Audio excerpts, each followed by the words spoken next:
सो hi guys, अब final episode of this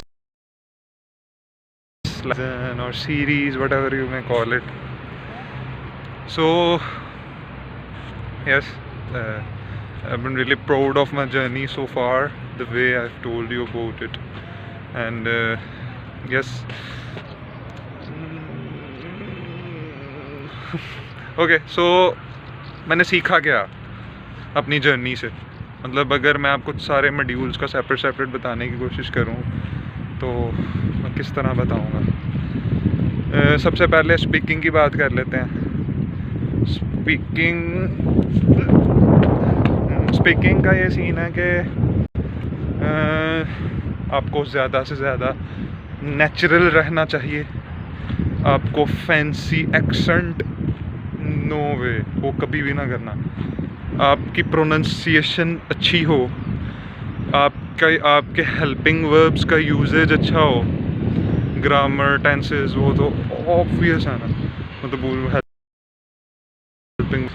उसके अलावा क्या होना चाहिए, आप टू द पॉइंट रहो। मसलन पहले अगर आपको पूछ रहे हैं आपका नाम क्या है, आपने ये नहीं कहना मेरा नाम ये है, ये करता हूँ, मैं वो करता हूँ। सिर्फ चुप करके नाम बताएं। My name is this, that's it, nothing extra. My name is this and I am a student of this. No negative impact. तो उनको लगता है रट के है कि पहले सवाल का जवाब देना है। उसके बाद इंट्रोडक्टरी, अब आपको अंदाज़ा हो गया इंट्रोडक्टरी पे टू द पॉइंट। और फिर मोनोलॉग है। मोनोलॉग में मेरे मोनोलॉग में ये क्वेश्चन था कि अपनी किसी कन्वर्सेशन के बारे में बताएं जो आपको, जिसने आपको बहुत फायदा हो, किसी के साथ भी वो हुई हो आपकी। तो मैं उसका मतलब मेरी थी एक दोस्त के साथ कन्वर्सेशन, बड़े दिनों बाद मैं उसे मिला था रिसेंटली। मैंने उसका बताया, वो तो मेरा मतलब कह लेंगे वो, उसके बारे में तो मैं जितनी मर्जी बात कर सकता था, वो इतनी इंपॉर्टेंट थी।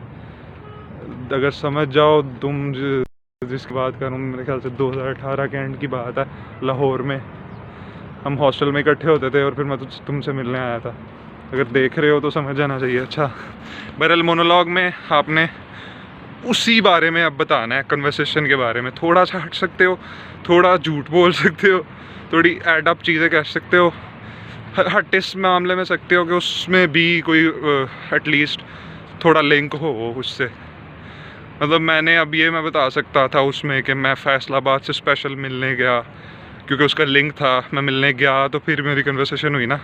इतना को हट सकते हो, पर बाद में आपने मोस्टली उस कन्वर्सेशन में क्या हुआ, क्यों वो आपके लिए इम्पोर्टेंट थी, उसमें की पॉइंट्स होते हैं, क्यू कार्ड्स होते हैं कि ये आपने एक्सप्लेन करनी है। तो वो उन पे रहना है। 4 होते हैं, वो आपको तकरीबन थोड़ा सा टाइम भी मिलता है आपको, वो थोड़ा सा होने, मेरे ख्याल से 30 सेकंड्स होते हैं, नहीं ज़्यादा होते हैं, पर वो लगते ऐसे ही हैं 30 सेकंड में, वैसे गुजरते हैं। 2 मिनट गुजरते ही नहीं। जब बोलना होता है, जब सोचना होता है, वो बड़ी जल्दी गुजर जाता है। तो उसके बाद जो थर्ड पार्ट है ना, उसके लिए मैं कुछ नहीं कहूँगा क्योंकि वो थोड़ा इस तरह का कि वो आपको आइल्स एडवांटेज पे क्रिस पेल से ही समझना चाहिए। मेरी सुनोगे तो वो मैं उस वजह से ही एक्सप्लेन नहीं कर पाऊँगा। Speaking done. स्पीकिंग कॉन्क्वर्ड, कुछ पूछना हो पूछ लेना। Listening, practice practice practice practice, nothing else. तो प्रैक्टिस इसलिए कि जितना सुनोगे, मुझे एडवांटेज था कि मैं फ़ुटबॉल की कमेंट्रियाँ सुन के, मैं क्रिकेट की कमेंट्रियाँ सुन के मेरे लिए वो कंपैरेटिवली ईजी था। ये नहीं कहूँगा कि बहुत ईजी था, मुझे बड़ी प्रैक्टिस करनी पड़ी। क्रिस पेल की टिप्स फिर भी बहुत ज़्यादा मैंने वो यूज़ की, फिर जाके मेरा आइल्स में 35+ तो सही हो जाते थे। 8 एक्सपेक्ट कर रहा था उसमें मैं 8 एक्सपेक्ट कर रहा था, रीडिंग में 7 कर रहा था, तो वो उल्टा हो गया किसी तरह, क्योंकि रीडिंग पे बाद में आते हैं। चलो, तो प्रैक्टिस सेक्शन वो ऑर्डर में इंक्रीज़ होंगे, मतलब डिफ़िकल्टी लेवल पर। हाँ, मैं आखिर में मेरे साथ नहीं था हो रहा प्रैक्टिस में, से टेस्ट में हुआ था, मैंने बीच में 2-3 मिस कर दिए थे, तो 2 दिन तो गलत हुए ही, फिर इसलिए 7 ही आ गए बहुत। अच्छा, रीडिंग पे आते हैं। रीडिंग मेरे 8 बैंड्स पे ना जाएं। Reading is way way tougher than that. Reading में मतलब टफर, मैं डरा नहीं रहा। प्रैक्टिस से वो आपको हलवा भी लगने लग सकती है। पर रीडिंग का ये है कि आपने जो पढ़ना है आपने उसको फ़ौरन समझना है। और हम इतनी बुक रीडिंग तो करते नहीं कि हम उसे फ़ौरन समझें। फिर जितने डिफरेंट टाइप्स के क्वेश्चंस होते हैं, दैट कैन बी चैलेंजिंग। तो इतना मुझे इस चीज़ ने एडवांटेज दिया। मैंने जो इससे सीखा है वही है कि आप पढ़ते आ रहे हो, बुक रीडिंग करते आ रहे हो अपने टेस्ट से पहले कोई तकरीबन 2-3 महीने से। जो आप पढ़ रहे हो ना, 2-3 महीने नहीं तो 15-20 दिन भी अगर पढ़ लें, पर पढ़ें वो जो आपको इंटरेस्ट है जिसमें। मुझे मोटिवेशनल चीज़ों में इंटरेस्ट है बहुत ज़्यादा। तो मुझे एक दोस्त ने रेकमेंड की थी the subtle art of not giving a fuck bye mark Manson. तो वो मैंने पढ़नी शुरू की और बहुत मज़ा आने लग गया मुझे। तो मैंने पूरी पढ़ दी थी। तो पहले मेरा रीडिंग का टेम्पो चलता आ रहा था और रीडिंग में मैं स्ट्रगल करता था प्रैक्टिस टेस्ट में। फ्रेंड पे आके प्रैक्टिस कर करके बेहतर हो गया। और सबसे ज़्यादा टफ मुझे करते हुए चारों में टेस्ट के दौरान रीडिंग ही लगी थी। बहुत इवन टफ़र दैन प्रैक्टिस टेस्ट थी, वे मोर टफ़र। सीधी जो बात है, मैंने ऑनेस्ट रहना, ऑनेस्ट ना रह के मैंने क्या करना। तो पहला सेक्शन ही चैलेंजिंग था, दूसरा और ज़्यादा, तीसरा कुछ सगो दूसरे से आसान था। इन थियरी होता ही है कि तीसरा सबसे मुश्किल होता है, पर दूसरे में ना न्यूज़पेपर के कोई आर्टिकल था और इतनी टफ वर्डिंग थी, मुश्किल ही आपको लगा। यार मैं डराना नहीं चाहता पर मैं ऑनेस्ट रहना चाहता हूँ। रीडिंग टफ थी। रीडिंग को आप करें, ज़्यादा से ज़्यादा प्रैक्टिस करें और देखें असद याकूब देखें, क्रिस पेल देखें, आइल्स 3-6 पता नहीं और भी हैं, विद लीज, इस तरह के काफ़ी चैनल्स हैं, बहुत अच्छे चैनल्स हैं। हर एक से जो आपको जिससे आप सिंक्रोनाइज्ड फील करें उसे पकड़ लें तो करें, इंशाल्लाह रीडिंग भी हो जाएगी। और बुक रीडिंग किया करें, न्यूज़पेपर पढ़ा करें। न्यूज़पेपर का आर्टिकल आया हुआ है और उसमें अब आसान वर्डिंग तो नहीं ना होनी हमारे लेवल की। जो इंग्लैंड का कोई पता नहीं किधर का था वो न्यूज़पेपर, जहाँ का भी है उधर तो उन्होंने नेटिव की तरह ही लिखनी है ना, कि नेटिव लोगों के लिए लिख रहे हैं, उन्होंने पढ़ना है।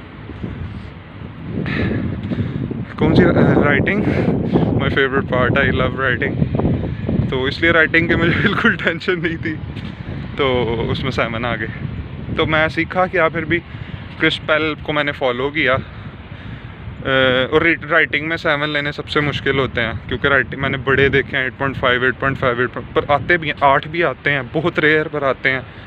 पर उसमें बाकियों के मुकाबले में लेने मुश्किल होते हैं, क्योंकि उसमें वी टेंड टू मेक उसमें बिल्कुल उनके सामने है। स्पीकिंग में आपने जो बोल दिया है वो आपको मार्जिन मिल जाता है।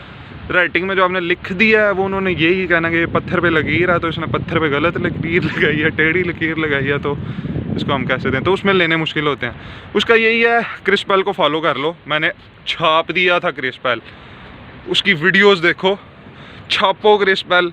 बाकी वही स्पेलिंग्स ना गलत करो, ग्रामर मिस्टेक्स ना करो।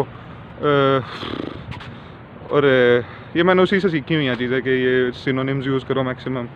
कंपाउंड सेंटेंसेस का मिक्सचर बनाओ सिंपल सेंटेंसेस के साथ, और पैराफ्रेज करो। सेकंड का बता रहा हूँ, पहले में तो आपने एज इट इज़ एक्सप्लेन कर देना जो है। पहले पैराग्राफ में उस ग्राफ को एक्सप्लेन करना है 2-3 लाइंस में।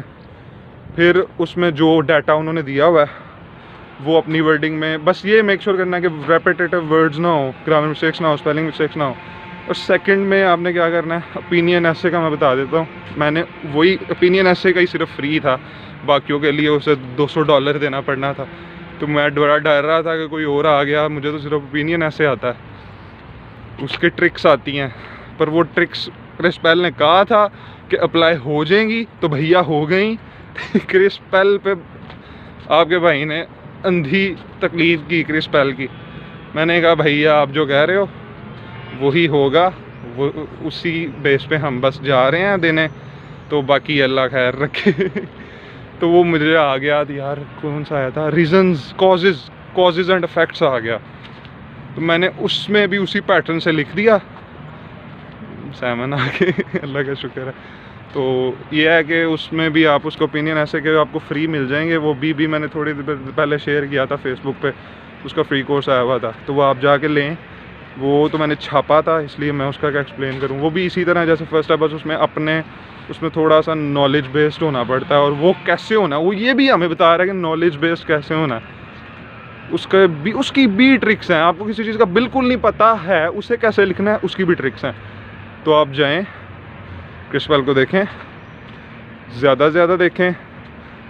मैं ये नहीं कह रहा उसे ही देखें, क्योंकि मेरे बड़े दोस्त हैं, एक अमीन मेरा दोस्त है, उसने सदी यकूब को फॉलो किया and that was the best thing ever happened to him like क्रिस्पल फॉर मी। कोई दूसरों को फॉलो करता है, मैं टॉप 5 के कर दूंगा लिंक शेयर।